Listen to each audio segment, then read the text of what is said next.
धन्यवाद सभापति महोदय। हम ही को कातिल कहेगी दुनिया, हमारा ही कत्लेआम होगा। हम ही कुएं खोदते फिरेंगे, हम ही पे पानी हराम होगा। सभापति महोदय, सन 1947 में दिल्ली की जामा मस्जिद की तारीखी सीढ़ियों पर खड़े होकर के भारत रत्न मौलाना अबुल कलाम आजाद साहब ने कहा था कि मुसलमानों कहां जा रहे हो, यह है तुम्हारा मुल्क, यहां तुम्हारे आबाओ अजदाद की कब्रें हैं। उस वक्त मौलाना आजाद की ये सदाएं सुन करके लोगों ने अपने सरों की गठरियां उतार करके रख दी थी। आज उसी दिल्ली में मौजूद देश की संसद में एक बिल आया है जो हमसे उसी जामा मस्जिद की सीढ़ियों के सबूत मांगेगा, जो उन्हीं सीढ़ियों के पास अपनी कब्र में सोए हुए मौलाना आजाद को फिर से कब्र से सदा देनी पड़ेगी कि ये जो कब्र है वो मेरी कब्र है, ये किसी सरकार की जागीर नहीं है। सभापति महोदय, मैं जहां खड़ा हूं इसी संसद भवन के सामने सड़क के उस पार अपनी कब्र में सोए हुए भारत के पूर्व राष्ट्रपति फखरुद्दीन अली अहमद की कब्र है। शायद अब उस कब्र से भी सदाएं आए कि ये कब्र मेरी कब्र है, ये सरकार की जागीर नहीं है। सभापति महोदय, मैं वक्फ कानूनों में किए जा रहे संविधान विरोधी बदलावों के खिलाफ बोलने के लिए खड़ा हुआ हूं। संविधान का आर्टिकल 14 हो, 29 हो, 30 हो, चीख चीख कर कहता है कि देश में सब बराबर के हकदार हैं। आर्टिकल 26 कहता है कि सबको अपने अपने मजहबी कामों के लिए मंदिर, मस्जिद, गिरजाघर, गुरुद्वारों का निर्माण करने का हक है और उसका रखरखाव का भी हक है। लेकिन डॉक्टर बाबा साहब अंबेडकर के संविधान को हर दिन कुचलने वाली ये सरकार देश के मुसलमानों से नफरत में इतनी अंधी हो गई है कि खुलेआम देश की संसद में देश सरकार के माइनॉरिटी मिनिस्टर साहब और होम मिनिस्टर साहब झूठ बोलते हैं और देश को गुमराह करते हैं। झूठ शब्द असत्य बोलते हैं। सरकार ने इस बिल का नाम उम्मीद रखा है। मंत्री जी कल से इसे देश के मुसलमानों के लिए नई उम्मीद बता रहे हैं। नहीं मंत्री जी, न तो यह बिल मुसलमानों के लिए नई उम्मीद है और न ही उम्मीद की नई किरण। सभापति महोदय, भाजपा ने पूरे देश में वक्फ के नाम पर कई सारे झूठ फैलाए हैं। आइए आज उनकी सच्चाई पर बात करते हैं। वक्फ ट्रिब्यूनल को ऐसे बताया जाता है जैसे वक्फ ट्रिब्यूनल कोई मजहबी खाप पंचायत हो। सभापति महोदय, जबकि सच्चाई यह है कि वक्फ ट्रिब्यूनल भी तो सरकारी न्यायिक विभाग है जिसमें सरकार द्वारा नियुक्त जज होते हैं, जिसमें प्रशासनिक अधिकारी होते हैं, कहीं ऊपर से थोड़ी आ गए।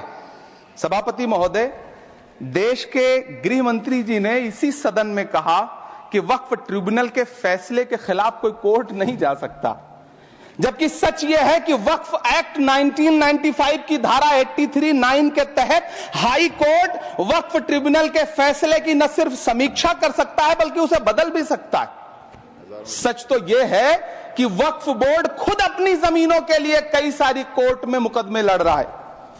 फिर आई 2014 में भाजपा की सरकार, जो तब से इन जमीनों को हड़पने की साजिश कर रही है। जिस बिल को मुसलमानों के हुकूक की हिफाजत करने वाला बिल बताया जा रहा है, उसी को पेश करने के लिए और उस पर बात करने के लिए लोकसभा में भाजपा सरकार के पास एक भी मुस्लिम सांसद नहीं है। जिस वक्त, मैं लोकसभा कह रहा हूं, सुना करिए, जिस वक्फ बिल को मुस्लिम महिलाओं को हक दिलाने वाला बताया जा रहा है, उसे संसद में पेश करने वाली पार्टी के पास न तो राज्यसभा में, न लोकसभा में, न देश की किसी विधानसभा में एक भी मुस्लिम महिला सदस्य नहीं। कल किरण रिजिजू जी कह रहे थे कि रेलवे की जमीनें देश की जमीनें हैं, डिफेंस की जमीनें देश की जमीनें हैं। हां मंत्री जी, हैं, बिल्कुल हैं। ये जो वक्फ की जमीनें हैं, ये हमारे पुरखों ने धार्मिक कामों के लिए डोनेट किया है, तो हम भी तो इसी देश के नागरिक हैं, हम भी तो इसी देश के बेटे हैं, तो वक्फ की जमीनें भी तो इसी देश की जमीनें हैं, उनको पराया क्यों बोलते हैं आप? सभापति महोदय, अशफाकुल्लाह खान जब फैजाबाद की जेल में फांसी के फंदे पर झूल रहे थे तो इसी देश की जमीन के लिए झूल रहे थे ना। सभापति महोदय, अंडमान की जेल में काला पानी की सजा काटकर अपनी जान देने वाले मौलाना फजले हक खैराबादी हो या शेर खान अफरीदी हो, वो भी तो इसी जमीन के लिए अपनी जान दे रहे थे ना। सभापति महोदय, पाकिस्तान के खिलाफ लड़ते हुए अपनी जान देने वाले महावीर चक्र विजेता ब्रिगेडियर उस्मान हो, या पाकिस्तान के पैटर्न टैंक उड़ाने वाला परमवीर चक्र विजेता वीर अब्दुल हमीद हो, वो भी तो इसी जमीन के लिए अपनी जान दे रहा था ना। और मंत्री जी, मैं इस सदन में अलग ऐलान ये कहता हूं कि जब भी इस देश की जमीन को लहू की जरूरत होगी, आपसे 2 कदम आगे इमरान खड़ा मिलेगा, ये मैं आपसे यकीन दिलाते हुए कह रहा हूं। सभापति महोदय, मैं सरकार से कहना चाहता हूं, हमसे हमारी इबादत गाहें तो मत छीनिए ना, हमारे घरों पे बुलडोजर तो मत चलाइए ना, हमारी कब्रों में तो हमें सुकून से सोने दीजिए ना। सभापति महोदय, माइनॉरिटी मिनिस्ट्री का बजट कट करके, मुस्लिम बच्चों की स्कॉलरशिप बंद करके अब सरकार कह रही है कि हम वक्फ की आमदनी से गरीब मुसलमानों का भला करेंगे। गुजरात की बेटी बिल्किस के बलात्कारियों की रिहाई के बाद उन्हें माला पहनाने वाली लोगों के नेता ये कह रहे हैं कि यह बिल मुस्लिम महिलाओं को उनका हक दिलाएगा। धन्यवाद मोदी जी, क्या बढ़िया सौगातें मोदी दे रहे हैं आप। पहले हमें गुजराते मोदी दिया, आप सौगातें मोदी दे रहे हैं।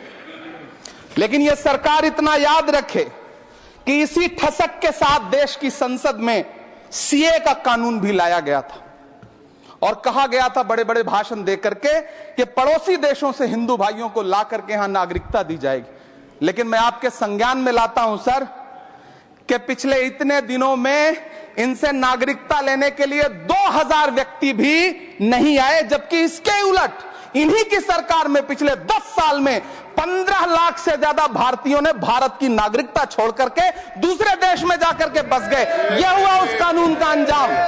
सभापति महोदय, इसी तरह की जिद के साथ किसानों के खिलाफ भी कानून लाए गए थे।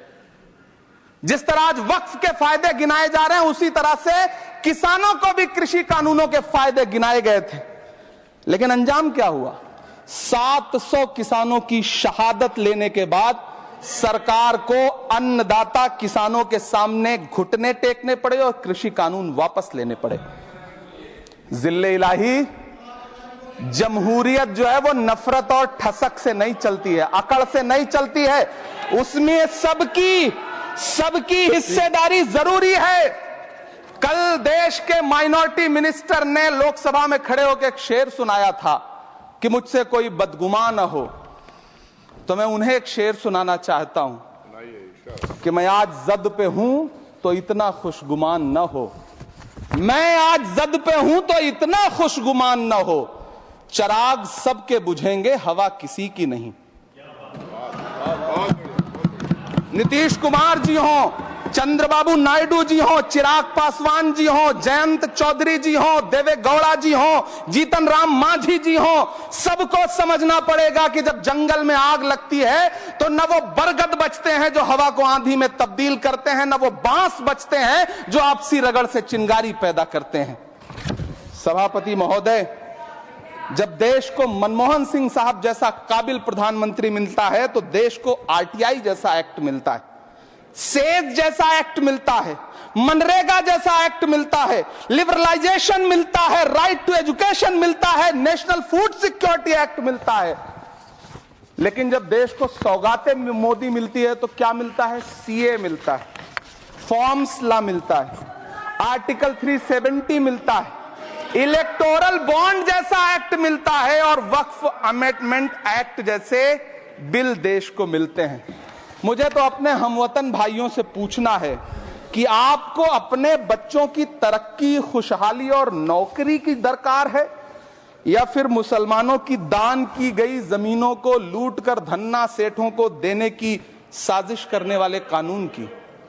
सभापति महोदय, यह सरकार रात के 3 बजे तक पूरे देश को जगा करके संसद में अपने ही नागरिकों को नीचा दिखाने के लिए वक्फ बिल ला रही थी, तो उधर रात के 1:30 बजे अमेरिका हम पर 26% टैरिफ लगा रहा था। सरकार की प्राथमिकताएं देश को पता। सभापति महोदय, मैं बहुत भावुक हूं आज, और मुझे अच्छा लगा कि आदरणीय नेता सदन जगत प्रकाश नड्डा जी ने बहुत अच्छी बातें भी की, मन से बातें की। क्योंकि उनके नाम में प्रकाश जुड़ा है तो मैं उनमें हमेशा एक रोशनी की किरण देखता हूं। मैं उनके सामने बहुत अदब से ये बात कहना चाहता हूं कि चरागों के सफर में दबदबा हो आंधियों का तो फिर अंजाम जुल्मत के सिवा कुछ भी नहीं होगा। ये दुनिया नफरतों के आखिरी स्टेज पर है, इलाज इसका मोहब्बत के सिवा कुछ भी नहीं होगा। मैं भावुक हूं, मेरी पलकें गीली हैं। अगर देश की एक बहुत बड़ी आबादी को लगता है कि आप उसका भला करने के लिए नहीं बल्कि उनकी इबादतगाहों, उनकी कब्रिस्तानों, उनकी खानकाहों को बर्बाद करने का बिल ला रहे हैं, तो फिर आप अगर समझाने में नाकामयाब रहे हैं तो यह आपकी नाकामयाबी है। पहले समझाइए, उसके बाद कोई बिल लेकर के आइए, तब शायद हम आपका इतनी पुरजोर तरीके से विरोध ना करें। लेकिन सभापति महोदय, मैं अंत में सिर्फ इतना कहना चाहता हूं कि इस बिल में जो भी पॉइंट्स दिए गए हैं, बॉम्सी पोर्टल देख लीजिए, सरकार का झूठ आपको पकड़ में आ जाएगा। हम डरे नहीं हैं, हम सिर्फ सरकार से अपील कर रहे हैं कि हमें अपना समझिए। हम आपके अपने हैं, इस देश के नागरिक हैं और आप ताकत में हैं। संख्या बल के आधार पर बिल हो सकता है आप पास करा ले, लेकिन आपको यह बात समझनी पड़ेगी कि हम तो वो तारीख हैं, जहनों में रहना है जिसे, कागजी पुर्जे नहीं जो फाड़ डाले जाएंगे। जिस जमीन पर मैं खड़ा हूं ये मेरी पहचान है। आप आंधी हैं तो क्या मुझको उड़ा ले जाएंगे? आपको यह बात समझनी पड़ेगी। आपको अगर इतना विपक्ष की तरफ से पहले जेपीसी में इतने सारे पॉइंट्स आए और उसके बाद कल से लोकसभा में और राज्यसभा में सुझाव आप सुनने को तैयार नहीं है, लोगों की शंका को दूर करने के बारे में आप बिल्कुल सोच नहीं रहे, बस आप कह रहे हैं यह बिल उम्मीद की नई किरण है। नहीं साहब, इसे भले किरण जी लेके आए हैं लेकिन ये उम्मीद की नहीं बल्कि नाउम्मीदी की किरण है। और इस देश की एक बहुत बड़ी आबादी इस बात से खदशे में है, शक में है कि आप सीधे उनकी जमीनों को लूट करके धन्ना सेठों को बेचना चाहते हैं। मेरी अब भी आपसे अपील है कि इस बिल को वापस लीजिए। यह बिल कहीं से आपके अपने नागरिकों के लिए अच्छा नहीं है। यह बिल सिर्फ इस देश के मुसलमानों को नीचा दिखाने का और अपने एक ऐसे मतदाता वर्ग को खुश करने का बिल है जिनको इस बिल के पास हो जाने से कुछ मिलेगा भी नहीं, लेकिन आप एक नैरेटिव देना चाहते हैं, एक मैसेज देना चाहते हैं। मेरी आपसे अपील है कि कृपया ये जो सबका साथ सबका विकास का नारा है, इस नारे को रत्ती भर तो चरित्रार्थ कर दीजिए। बहुत बहुत धन्यवाद।